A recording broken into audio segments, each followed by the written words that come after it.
हैं। प्रश्न नंबर पहला है, सही विकल्प चुनकर लिखिए। इसका पहला प्रश्न है, प्रकृति के चितेरे कवि हैं। प्रकृति के चितेरे कवि हैं। तो यहाँ जो 4 ऑप्शन दे रखे हैं उसमें से जो सही उत्तर है वह है सुमित्रानंदन पंत। प्रकृति के चितेरे कवि सुमित्रानंदन पंत, इन्हें प्रकृति के सुकुमार कवि भी कहा जाता है। इसके बाद जो अगला प्रश्न है, नमक की गाड़ियां जा रही थी। नमक की गाड़ियां जा रही थी, तो कहाँ जा रही थी? इसका उत्तर आएगा कानपुर। अगला है, भरत मुनि द्वारा रचित ग्रंथ का नाम है। तो इसका उत्तर होगा नाट्य शास्त्र। भरत मुनि द्वारा रचित ग्रंथ का नाम है नाट्य शास्त्र। अगला प्रश्न है, किसी भी फिल्म या धारावाहिक की कथा को कहा जाता है।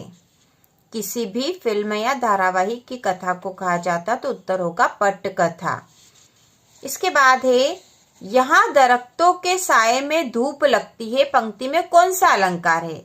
यहाँ दरख्तों के साये में धूप लगती है, इसमें कौन सा अलंकार है? तो यहाँ है विरोधाभास अलंकार।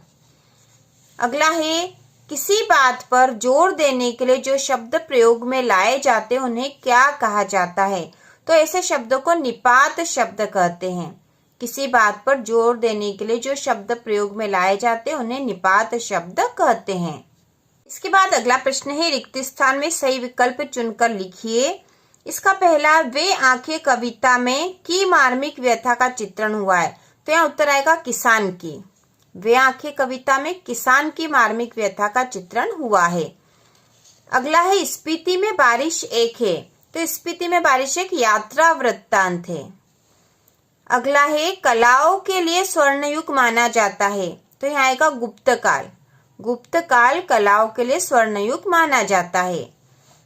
इसके बाद है, पटकथा को अंग्रेजी में कहते हैं। तो पटकथा को अंग्रेजी में स्क्रीन प्ले कहते हैं। अगला है, वीर रस प्रधान कविताओं में गुण होता है। तो यहाँ आएगा ओज गुण। वीर रस प्रधान कविताओं में ओज गुण होता है। अगला है, मोक्ष की इच्छा रखने वाले को कहते हैं। तो मोक्ष की इच्छा रखने वाले को मुमुक्षु कहते हैं, मुमुक्षु। इसके बाद है, को हिंदी निबंध का स्वर्णकाल माना जाता है। तो यहाँ आएगा शुक्ल युग। शुक्ल युग को हिंदी निबंध का स्वर्णकाल माना जाता है। इसके बाद प्रश्न नंबर तीसरा है, सही जोड़ियां बनाकर लिखिए। इसमें जो खंड और खंड ब है, तो खंड अ में निर्मला पुतुल, रजनी, स्वर साम्राज्ञी, भारत की पहली मुख्य फिल्म, कुंडलिया छंद और आंखें मुंदना। खंड ब में कुमार गंधर्व, दोहा और रोला, ध्यान न देना, सरकारी व्यवस्था की संवेदनशून्यता, संथाली और राजा हरिश्चंद्र।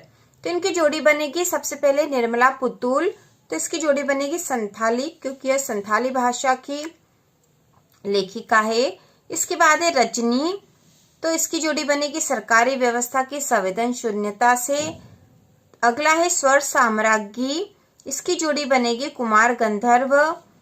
भारत की पहली मुख्य फिल्म, यह है राजा हरिश्चंद्र। कुंडलिया छंद, यह इसकी जोड़ी बनेगी दोहा और रोला। और आंखें मूंदना, इसकी जोड़ी बनेगी ध्यान न देना। अगला प्रश्न है, एक वाक्य में उत्तर लिखिए। इसमें पहला, मीरा की प्रेम रूपी बेल में कौन सा फल आया है?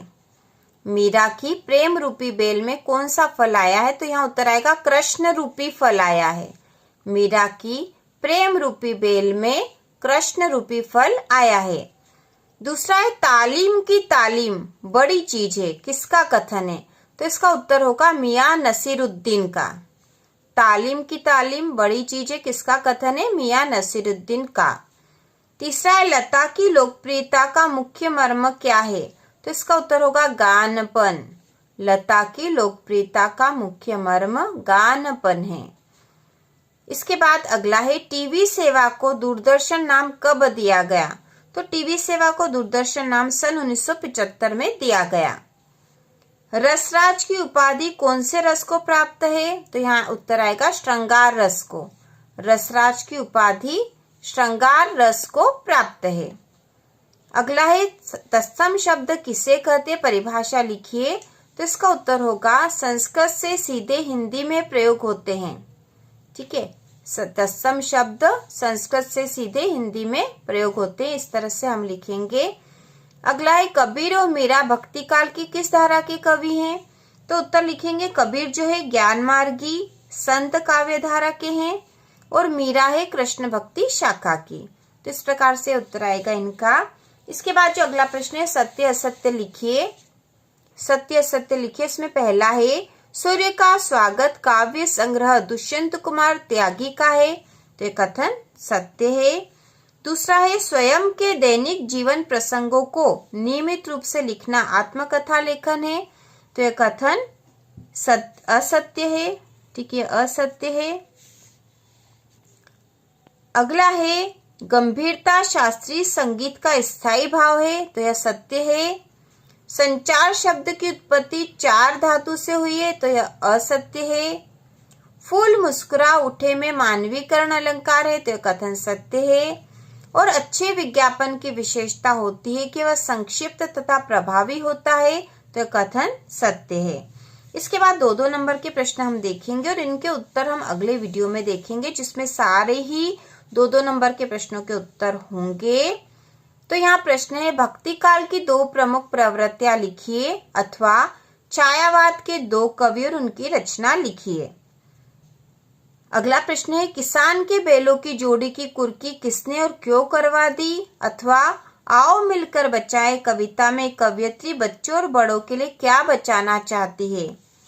इसके बाद जो अगला प्रश्न है रेखा चित्र और संस्मरण में अंतर लिखिए अथवा जीवनी और आत्मकथा में अंतर लिखिए। इसके बाद अगला प्रश्न है नृत्य और नृत्य में क्या अंतर है अथवा चित्रपट संगीत और शास्त्रीय संगीत में क्या अंतर है। अगला प्रश्न है किसान सामान्यतः भारत माता से क्या अर्थ लेते थे अथवा नौकरी में ओहदे की ओर ध्यान मत देना, यह तो पीर की मजार है। यह कथन किससे और क्यों कहा। तो यह कथन मुंशी वंशीधर के पिता ने मुंशी वंशीधर से कहा था। मुंशी वंशीधर के पिता ने मुंशी वंशीधर से यह कथन कहा था।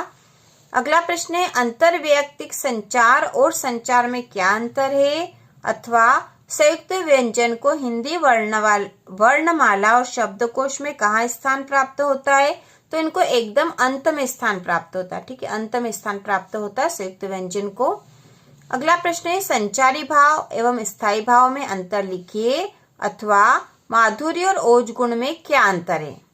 अगला प्रश्न है शांत रस को उदाहरण द्वारा समझाइए अथवा संदेह एवं भ्रांतिमान अलंकार में अंतर लिखिए।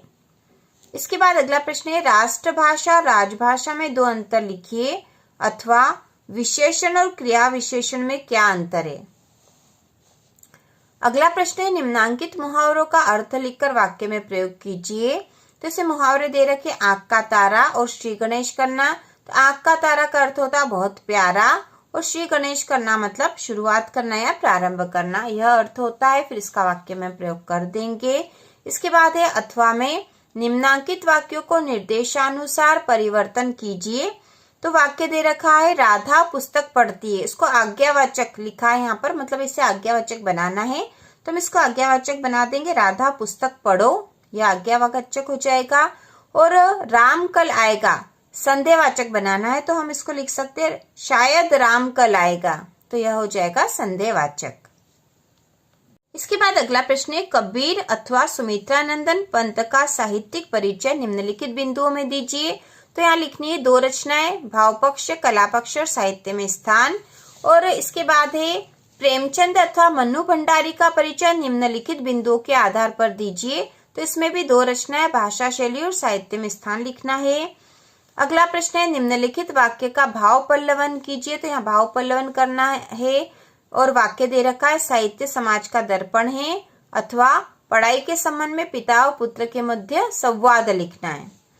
अगला प्रश्न है गद्यांश को पढ़कर नीचे लिखे प्रश्नों के उत्तर लिखिए। तो यहाँ जो गद्यांश दे रखा है वह है दुनिया में संघर्ष और सहयोग दोनों तत्व पाए जाते हैं, लेकिन जहाँ मानवता आई वह मनुष्य संघर्ष के तत्व को जैसे हो सके कम करने की कोशिश करता है और सहयोग एवं परस्पर उपकारिता को बढ़ाता जाता है।